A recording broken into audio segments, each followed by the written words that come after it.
অবৈধভাবে পার্কিং মালদার নালাগোলা রাজ্য সড়কের বামনগোলা ব্লকের পাকুয়াহাট এলাকায়। নেতাজি মোড় থেকে পাকুয়াহাট পেট্রোল পাম্প পর্যন্ত বিভিন্ন জায়গায় রাস্তার উপরেই টোটো, অটো সহ বাইক পার্কিং করে রাখা হচ্ছে, যার ফলে সমস্যায় পড়েছেন সাধারণ মানুষ।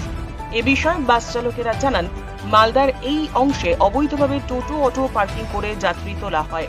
যে কোনো সময় যার জেরে বড়সড় দুর্ঘটনা ঘটতে পারে। বিভিন্ন সময় বাস নিয়ে পাকুয়াহাট এলাকার বাস স্ট্যান্ডে সময় লাগছে অনেক বেশি। প্রশাসনের কাছে তারা দাবি জানিয়েছেন, যানজট মুক্ত করার জন্য ট্রাফিক নিয়ন্ত্রণ করা হোক। এ বিষয়ে পাকুয়াহাট গ্রাম পঞ্চায়েত প্রধান সোনামণি টুডু জানান, পার্কিং এর আগে বামনগোলা বিডিও, বামনগোলা থানার আইসির সঙ্গে আলোচনা করা হয়েছে।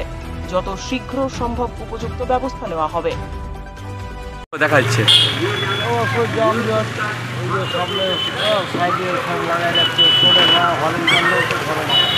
মানে তার বলে সমস্যা হচ্ছে আপনাদের? টাইমের স্ট্যান্ডে ঢুকতে পারছেন?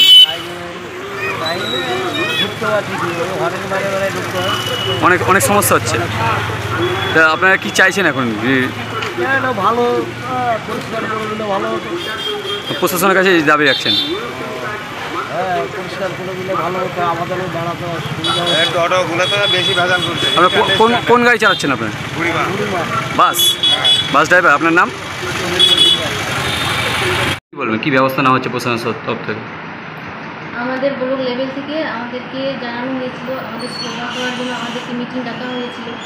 আমরা সেই সভাতে আইসি, বিডিও এর সঙ্গে আমাদের আলোচনা করে আমাদেরকে তারপরে আমরা তারপরের দিনে বেরিয়েছিলাম। আমাদের অঞ্চলের স্টাফ সকলে মিলে আমরা বেরিয়েছিলাম যে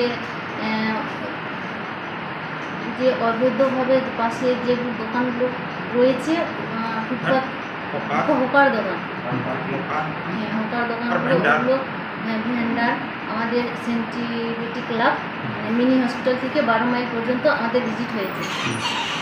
যানজট কি খুব শীঘ্রই মেটানো হবে? এগুলো আপাতত হয়েছে, পরে আবার হবে, আবার কবে আমাদেরকে ব্লক লেভেল থেকে জানানো হবে।